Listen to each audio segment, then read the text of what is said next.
Chapter 13, Lost in a Book. On a red damask chair that looked much like a throne, a woman regal and straight-backed was holding court. Her raven hair was swept up and held in place and with jet black combs. A ruby choker circled her neck. A gown of black silk set off her pale skin and red lips. It was impossible to guess her age. No lines etched her face, but her eyes, as green as emeralds, were deeply wise. Glances were traded as Henry and Belle approached her. Whispers were exchanged behind painted fans. That's it. Whispers were exchanged behind painted fans. Henry swept a deep bow to the woman as he straightened.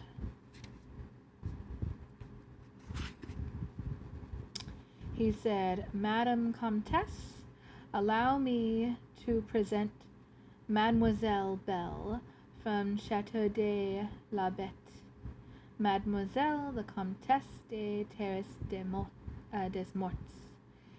"It is an honor to meet you, Madame Comtesse," Belle said courteously. Belle said curtsying. She was eager to ask the Comtesse 1,000 questions, but felt it would be awkward to do so in front of so many curious onlookers. The Countess' shrewd eyes appraised Belle. "The honor is mine, mademoiselle. I'm delighted you've joined us. There is much for us to talk about." Music started to play, cutting her off. Belle recognized the opening notes of a dance called the Passacalgia. "My favorite," the Countess exclaimed. "We shall dance first, my dear girl, and chat later, when we're both exhausted." As if on cue, a tall man, his chest festooned with medals, bowed to the Comtesse, then led her to the dance floor. Henry followed suit, offered Belle his hand, but Belle hesitated again, struck anew by a dizzying sense of unreality. Henry gave her an encouraging smile. "Haven't you always said that you want more than a provincial life? It's not every day you find yourself an exciting story. Make something of it, Belle."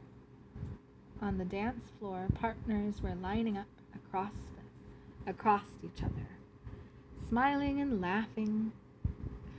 The color was high in their cheeks. The music grew louder and more insistent, and Belle, unable to resist it, impulsively joined. The next few minutes sped by like a ride through the woods on a wild horse. Hold on just a sec.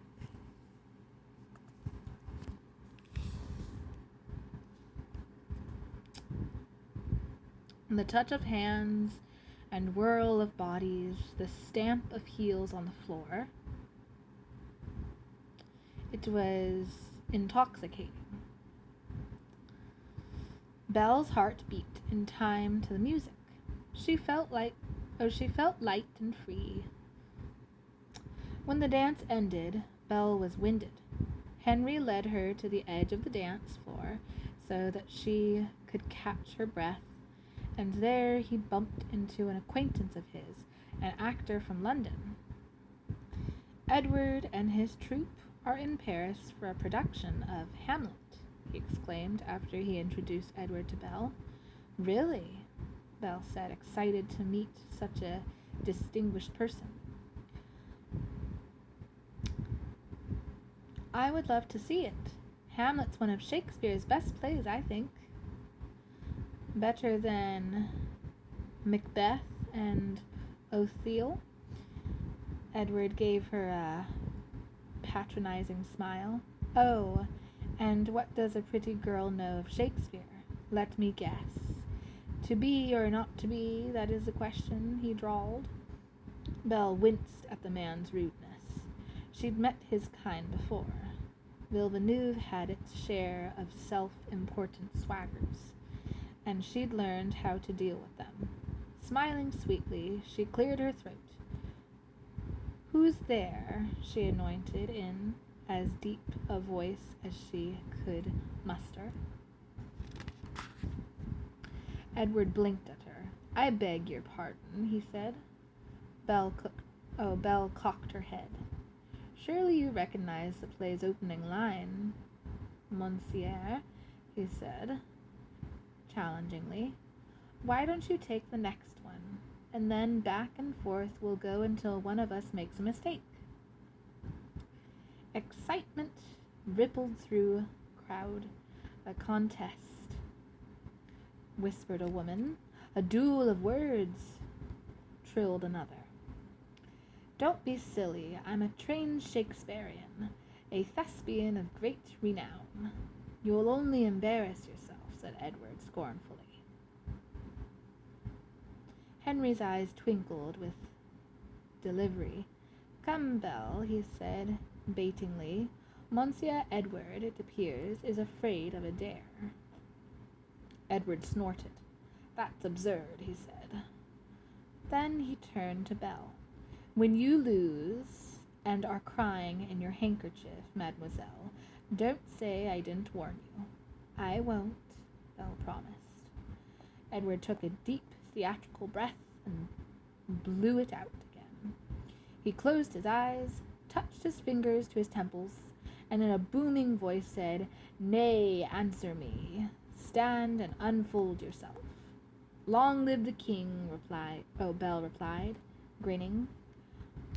Bernardo, you come most carefully upon your hour. 'Tis now struck 12. Get thee to bed, Francisco said, Belle without missing a beat. Edward's smug expression melted away. An anxious one took its place. The words flew fast and furious between them, each as true as a marksman's shot. The crowd pressed in, marveling as Edward and Belle shifted from line to line, and character to character without so much as a stumble. Scene 1 gave way to Scene 2. Sweat beaded on Edward's forehead, color rose in Belle's cheeks. Her grin broadened, her heart thrilled to the competition.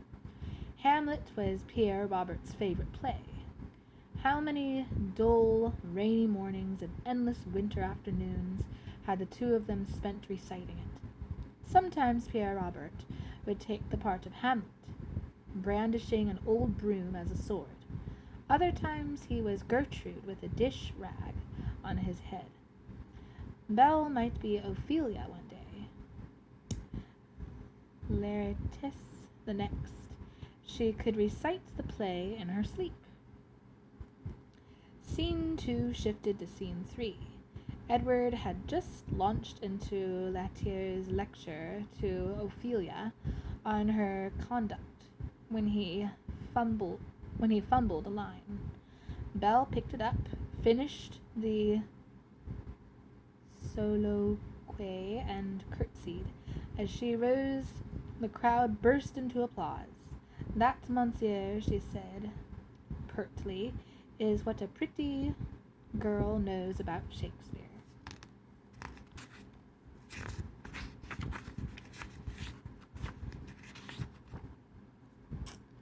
Edward gave her a stiff bow, gracelessly consenting defeat, and turned on his heel.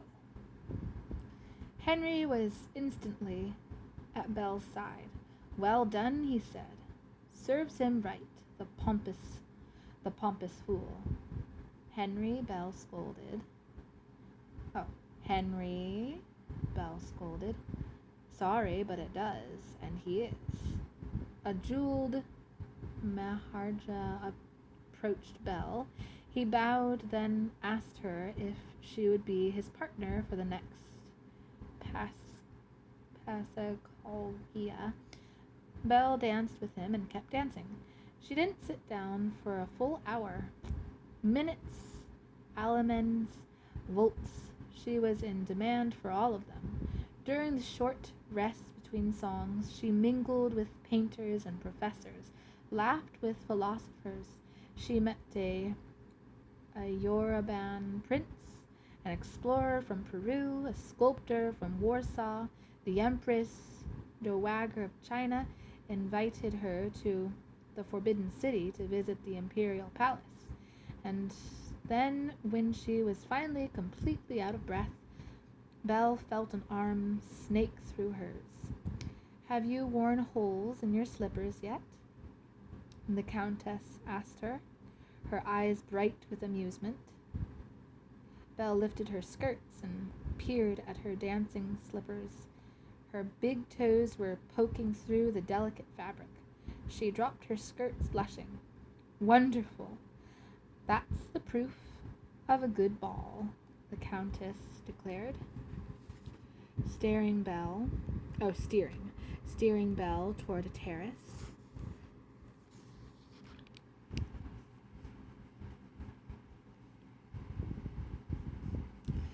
Let's see.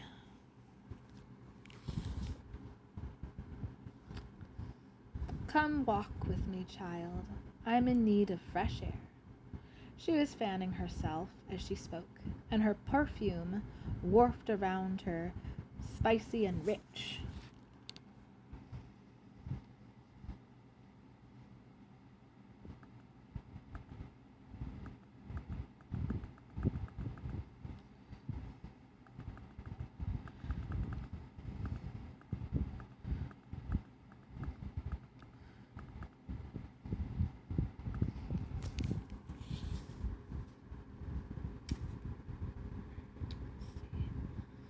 Belle was certain she'd smelled it before, but couldn't remember where.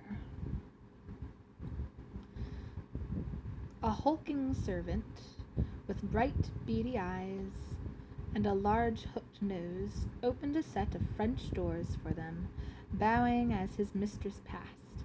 He was dressed in black livery with a ruff of white at his neck. "I've heard so much about you, Belle," the Countess said, as they stepped out onto the terrace. "I know that you adore books, and that you wish to travel," and she paused and gave Belle a searching glance, "that your present situation is rather difficult. I do hope that the evening has lightened your heart a little." "Pardon, my lady, but how do you know all these things?" Belle asked. "We've only just met." She felt the same sudden twinge of discomfort she'd felt with Henry when he'd told her things about herself a stranger couldn't possibly know. The Countess laughed. "This is Paris, child. Word travels. I know so many people, you see. I make the acquaintance of everyone sooner or later. They all come through Nevermore. But what is Nevermore? How does all this... Belle gestured at the chateau, the guests of twinkling lanterns, the graceful cherry trees. "How does it happen?" The Countess smiled coyly. "Why, through magic.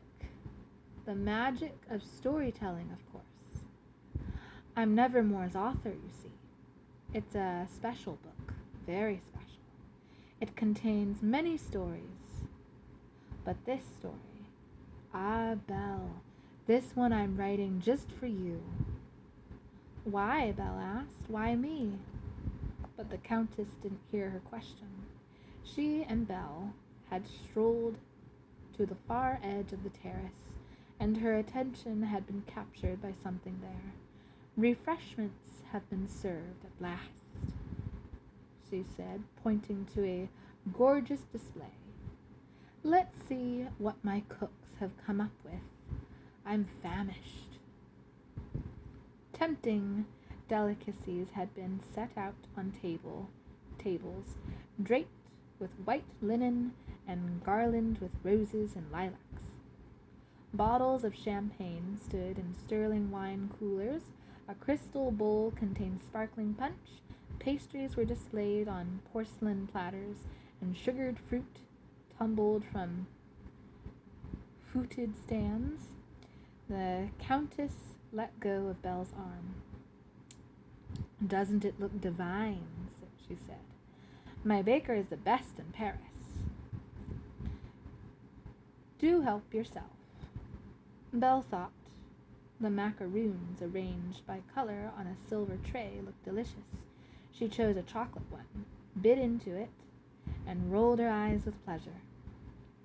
Just as she was about to reach for a second, a fearsome stag beetle landed smack in the center of them, hissing at her.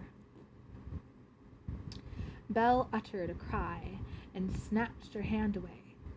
The creature was as big as an apple, with a shiny black body, iridescent wings, and 2 spiky horns on its head. 2 more beetles were crawling over a raspberry tart, their spiky legs sinking into the custard filling. They had plundered the tart of its berries and used them to spell out words on the white tablecloth. Leaning in as close as she dared, Belle read them. 3 things eaten. Love lies beaten. 3 things lost, a dreadful cost. The Countess read them too. Her eyes flashed with anger. "Filthy vermin," she sputtered. She snapped her fan shut and tried to whack the beetles with it, but she missed and hit a stand of pastries instead. The stand went over, crashing into plates and platters. Pastries rolled off the table and splattered on the floor. "Monchard, come!" the Countess shouted. The hulking servant in black immediately appeared. "Kill them!" the Countess ordered coldly. "Kill them all!" Monchard grabbed a silver serving spoon and hurried to comply with his mistress's command, but the clever beetles had already crawled down the table and were heading for the garden. As Monchard chased them, other servants cleaned up the mess. Fresh pastries were brought out. "I'm so sorry, my dear," the Countess said. "I hope you'll have some tart." "A bit of cake." But Belle found that she'd lost her appetite. The insects had startled her, but worse, they'd unsettled her. "I've never encountered beetles that can spell. Their message was so strange. I wonder what it means," she said. "Nothing, it's gibberish," the Countess replied tersely. "A mad woman keeps them. She lives nearby. On occasion, the wretched things escape. A mad woman here." Oh, let me say. "A mad woman here?" Belle said, alarmed. "Is she part of the story?" "I'm afraid so. She's part of everyone's story, unfortunately." "Is she dangerous?" Belle asked, warily looking around. "Highly," the Countess said. "She's completely deranged. She has silvery blonde hair and dark skin and usually wears white. Avoid her at all costs." "I will," Belle said, with a shiver. A servant walked by bearing a fresh plate of macaroons. The Countess took it from him. "Enough of unpleasant topics. Here, child, do have another sweet." "Thank you, my lady, but I can't," Belle said. I'm expected for dinner. I must be getting back.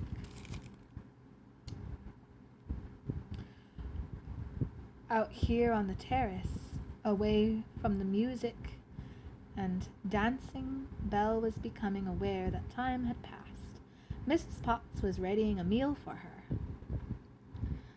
I'm sorry to see you go, Belle. I enjoyed meeting you, the Countess said. I enjoyed meeting you too. Oh, I enjoyed meeting you too, said Belle. Thank you for this magical ball, for allowing me to be part of Nevermore, if only for an evening. You can be part of Nevermore again, child. It's your story.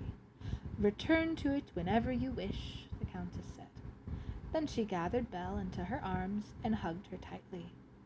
As she released her, one of her rings snagged in a tendril of Belle's hair, pulling out several long strands. Oh, ow, Belle said, wincing. My poor girl, I'm so sorry, said the Countess. It's nothing, Belle assured her. Please don't worry about it. Monsieur Henry will show you out, the Countess said, as the handsome young Duke appeared. As Belle and Henry walked away, the Countess removed the strands of Belle's hair from her ring and wrapped them around her finger. Her eyes glittered as she did, and her smile darkened. Henry escorted Belle back through the mansion's front doors. Henry escorted Belle back through the mansion's front doors and down its steps, and then he walked her back up the long drive. The book was right where Belle had left it, near the gate, its pages still shimmering. All she had to do was step through it, and she'd be back in the Beast's castle. I'm sorry you have to go, Henry said. Did you enjoy your evening? So much, Belle said. Then you'll come back. Was it an invitation or a demand? Belle couldn't decide, and Henry didn't even give her time to. You have friends here. Remember that, he said. I'm one of them. Thank you, said Belle. Thank you for everything. Then, with a last goodbye, she stepped out of Nevermore. She was through the shimmering pages so quickly she didn't see Henry smile, or hear his voice as he whispered, "We'll be waiting for you." So that was chapter 13. I hope you enjoyed listening and watching. Please leave any likes and feel free to subscribe. Thanks, and have a good rest of your day. This is Charlotte, like Charlotte's Web, and stay tuned for chapter 14. See you next time. Bye!